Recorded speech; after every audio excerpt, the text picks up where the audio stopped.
इन 5 लक्षणों वाली स्त्रियां परिवार में लक्ष्मी का रूप होती है। प्रिय भक्तों, आज हम एक ऐसे विषय पर चर्चा करने जा रहे हैं जो न केवल एक स्त्री के जीवन की गरिमा को दर्शाता है, बल्कि पूरे परिवार के सुख, समृद्धि और शांति का रहस्य भी अपने भीतर समेटे हुए है। ये कोई साधारण बात नहीं, अपितु शास्त्रों और पुराणों में वर्णित वह गूढ़ सत्य है जिसे यदि आज की नारी अपने जीवन में उतार ले तो उसका घर परिवार ही नहीं बल्कि पूरा समाज एक दिव्य आलोक से प्रकाशित हो सकता है। भाइयों और बहनों, पुराने समय में जब कोई घर टूटने लगता था, जब घर में कलह, क्लेश और दरिद्रता अपना डेरा जमा लेती थी, तब बुजुर्ग कहते थे, कहीं न कहीं गृह लक्ष्मी के आचरण में दोष आ गया है। ये बात सुनने में भले ही कठोर लगे, लेकिन इसके पीछे एक गहन रहस्य छुपा है, क्योंकि हमारे धर्म ग्रंथों में यह स्पष्ट रूप से कहा गया है कि जिस स्त्री के अंदर विशेष 5 लक्षण होते हैं, वह स्त्री घर में केवल पत्नी या बहू नहीं होती, वह स्वयं महालक्ष्मी का रूप बन जाती है। ऐसी स्त्री के चरण जहां भी पड़ते हैं, वहां दरिद्रता नहीं ठहरती। उसके होने मात्र से घर में अन्न, धन, धर्म, संस्कार और शांति की वर्षा होने लगती है। वह न सिर्फ अपने पति का सहारा बनती है, बल्कि सास ससुर की सेवा, बच्चों की परवरिश और कुल की मर्यादा का भी पवित्र भार अपने कंधों पर लेकर उसे निभाती है। साथियों, आज की इस भावपूर्ण और प्रेरणादायक कथा के माध्यम से हम उन्हीं 5 दिव्य लक्षणों की चर्चा करेंगे। ये लक्षण कोई दिखावे या बाहरी श्रृंगार से नहीं आते। ये तो उसके विचारों, व्यवहार, सेवा, त्याग और श्रद्धा से प्रकट होते हैं। और जिन स्त्रियों में ये 5 लक्षण होते हैं, उन्हें समाज लक्ष्मी के समान पूजनीय मानता है। इसलिए हे दर्शक जनों, निवेदन है कि आप इस कथा को प्रारंभ से अंत तक अवश्य सुने, क्योंकि यह नारी के उस आदर्श स्वरूप की ओर ले जाएगी जिसे जानकर हर स्त्री अपने जीवन को धन्य बना सकती है और हर पुरुष यह समझ सकता है कि स्त्री के सम्मान और सहयोग से ही उसका जीवन पूर्ण हो सकता है। दर्शक बंधु, आपका कीमती समय नष्ट न करते हुए कथा को आरंभ करते हैं। लेकिन आगे बढ़ने से पहले आपको यह बता दें कि गरुड़ पुराण में साफ साफ कहा गया है, चाहे वह कोई कथा हो या कोई सीख, अगर उसे बीच में छोड़ दिया जाए तो वह पाप की श्रेणी में आता है। इसीलिए मेरा समस्त भाइयों और बहनों से विनम्र निवेदन है कि कृपया इस कथा को अंत तक अवश्य सुने। और अगर आप एक सच्चे सनातनी हैं, तो हमारे चैनल को सब्सक्राइब जरूर करें। साथ ही नीचे जय श्री कृष्ण लिखकर अपना आशीर्वाद और समर्थन देना न भूलें। तो चलिए अब श्री हरि की कृपा से कथा आरंभ करते हैं। प्राचीन समय की बात है। एक पवित्र नगर में एक बहुत ही प्रतिष्ठित और पुण्यात्मा सेठ निवास करता था। वह सेठ न केवल धन में संपन्न था, बल्कि उसके हृदय में दया, प्रेम और धर्म की भावना भी गहराई से बसी थी। उसके जीवन की सबसे अमूल्य निधि थी उसकी इकलौती बेटी। वह पुत्री न केवल अनुपम सौंदर्य की प्रतिमूर्ति थी, बल्कि उसके आचरण, मर्यादा और शील ने सबका मन मोहा था। सेठ अपनी उस बेटी को ईश्वर का दिया हुआ वरदान मानता था और उसके सुखद भविष्य की चिंता में वह सदा परमात्मा से प्रार्थना करता रहता था। समय बीतता गया और जैसे जैसे वह कन्या विवाह योग्य आयु की ओर बढ़ी, वैसे वैसे सेठ के मन में चिंता की रेखाएं और गहरी होती गईं। उसने सोचा, हे प्रभु, जब मेरी बिटिया विवाह योग्य हो जाएगी तो मुझे उसके लिए ऐसा वर खोजना होगा जो उसके समान ही सद्गुणों से युक्त हो। उस युग की परंपरा यही थी कि घर के लोग स्वयं लड़का देखने नहीं जाते थे, बल्कि यह कार्य विश्वस्त पंडितों और नाइयों के द्वारा संपन्न होता था। वे नगर नगर जाकर उपयुक्त वर की तलाश करते थे। सेठ ने भी धर्म अनुसार यही मार्ग अपनाया।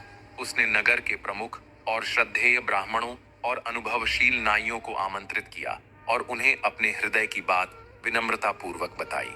उसने कहा, मेरी बेटी ईश्वर की अनोखी कृति है।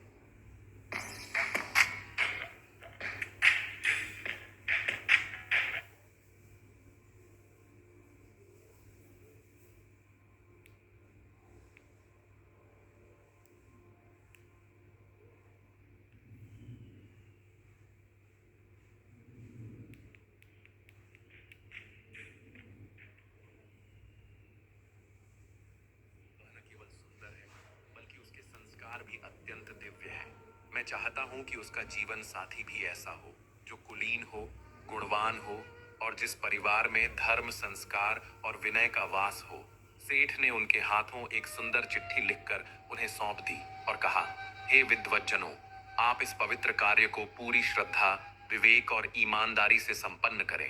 देश देश घूमिए, नगर नगर खोज कीजिए और मेरी पुत्री के लिए एक ऐसा वर ढूंढ लाइए जो रूप में सुंदर हो, मन में निर्मल हो और आचरण में आदर्श हो। जैसे मेरी पुत्री साक्षात लक्ष्मी समान है, वैसे ही उसका जीवन साथी भी श्री हरि समान हो। हे देवी लक्ष्मी, अब ध्यान पूर्वक सुनो। जब उन ब्राह्मणों और नाइयों को यह दिव्य कार्य सौंपा गया तो वे पूरे समर्पण और भक्ति भाव से देश देश, गांव गांव, नगर नगर यात्रा करने लगे। वे जहां भी जाते वहां ईश्वर का स्मरण करते हुए लोगों से पूछताछ करते, हर परिवार को देखते और योग्य वर की खोज करते। परंतु विधाता की लीला भी विचित्र होती है। जहां उन्हें रूपवान और योग्य युवक मिलते, वहां परिवार में या तो समृद्धि नहीं होती या फिर संस्कारों की कमी दिखती, और जहां परिवार आदर्श और धर्मनिष्ठ होते, वहां योग्य वर का अभाव होता। ये खोज अब एक तपस्या बन गई थी। सेठ की बेटी जिस प्रकार गुणों, शील और रूप में अनुपम थी, वैसा ही योग्य वर ढूंढना वास्तव में एक दिव्य परीक्षा बन गई थी। अब वे ब्राह्मण और नाई जो शुरू में उत्साहित थे, धीरे धीरे चिंता में डूबने लगे। उनके मन में यह विचार आने लगा कि प्रभु, क्या हम इस पुण्य कार्य को पूरा कर पाएंगे? फिर भी उन्होंने हिम्मत नहीं हारी। वे एक नगर से दूसरे नगर, एक राज्य से दूसरे राज्य तक चलते रहे, धर्म और श्रद्धा के साथ। उनके चरणों में थकान थी, पर मन में एक ही लक्ष्य था, सेठ की बेटी के लिए ऐसा जीवन साथी ढूंढना जो उसकी मर्यादा और गुणों के योग्य हो। और फिर एक दिन प्रभु की कृपा से वे एक ऐसे नगर पहुंचे जहां एक परिवार अपनी सादगी, ईमानदारी और धार्मिकता के लिए विख्यात था। उस परिवार में एक पुत्र था जो न केवल स्वरूप में सुंदर था, बल्कि उसके भीतर अपार नेकी, विनय और संस्कारों की ज्योति प्रज्वलित थी। उसका स्वभाव इतना मधुर और निर्मल था कि जो भी उससे मिलता, मन ही मन प्रभु का स्मरण करता कि ऐसा पुण्यात्मा बालक इस कलयुग में भी जन्मा है। हाँ, यह सत्य था कि वह परिवार धन वैभव में थोड़ा दुर्बल था। उनके घर में धन की अधिकता नहीं थी, परंतु उनके आचरण और मर्यादा में ईश्वर का निवास था। ब्राह्मण ने जब उस परिवार को देखा तो उनके हृदय में ईश्वरीय प्रेरणा जगी। उन्होंने सोचा, हे प्रभु, यह परिवार भले ही धन के अभाव में हो, परंतु इसमें जो मानवता, नम्रता और सच्चाई है, वह संसार के सारे रत्नों से अधिक मूल्यवान है। यह पुत्र तो साक्षात गुणों की खान है। यह अवसर छोड़ना अधर्म होगा। फिर उन्होंने निश्चय किया, मैं परिणाम की चिंता नहीं करूंगा। यह संदेश मैं सेठ तक अवश्य पहुंचाऊंगा। और उसी श्रद्धा के साथ उन्होंने उस परिवार से बड़ी विनम्रता और आदर से विवाह प्रस्ताव की चर्चा की। जब मनी लोन्स हो साथ, तो व्हाई नॉट? आखिर क्यों कुछ लोग निर्जला एकादशी पर भगवान विष्णु के साथ 8वीं महाविद्या की करते हैं पूजा। कारण जानकर आप भी रह जाएंगे हैरान। निर्जला एकादशी। वह परिवार भी प्रभु की इच्छा मानकर अत्यंत सादगी और नम्रता से उस प्रस्ताव को स्वीकार कर लेता है। पंडितों ने शुभ मुहूर्त निकाला और विवाह की तिथि तय कर दी। फिर क्या था, ब्राह्मण और नाई प्रभु का नाम लेते हुए हर्षित मन से सेठ के घर लौटे। जब उन्होंने सेठ को यह शुभ समाचार सुनाया कि एक सुंदर, योग्य और संस्कारी वर मिल गया है और विवाह का मुहूर्त भी निश्चित हो गया है, तो सेठ और उसका समस्त परिवार ईश्वर का धन्यवाद करने लगा। उनके घर में जैसे उत्सव का आरंभ हो गया। कन्या के लिए साज सज्जा, पूजन और भव्य आयोजन की तैयारियां आरंभ हो गईं। उधर वर के घर में भी आनंद का आलोक छा गया। सब लोग मिलकर उत्साह और प्रेम से तैयारियों में जुट गए।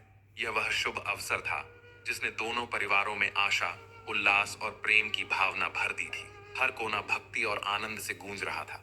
परंतु हे देवी, विधाता की लीला भी बड़ी गूढ़ होती है, जिसे कोई नहीं समझ सकता। विवाह की तिथि जैसे ही पास आई, एक अनहोनी घटना घट गई। वह वर जिसके लिए टीका भेजा गया था, जो पूरे परिवार का गर्व और आशा था, वह एक दिन एक गंभीर दुर्घटना का शिकार हो गया। इस दुर्घटना में उसकी एक आंख को भारी क्षति पहुंची और अब वह केवल एक आंख से ही देख सकता था।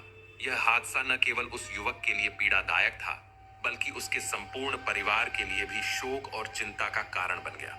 अब विवाह का दिन बहुत निकट आ गया था और वर के घर में जहां पहले मंगल गीत गूंज रहे थे, वहां अब नीरवता और चिंता छा गई थी। चेहरे उदास हो चले थे और मन में तरह तरह के भय और आशंकाएं जन्म लेने लगी थी। परिवार के लोगों ने सोचा, हे प्रभु, अब हम क्या करें? यदि इस अवस्था में वर को बारात में लेकर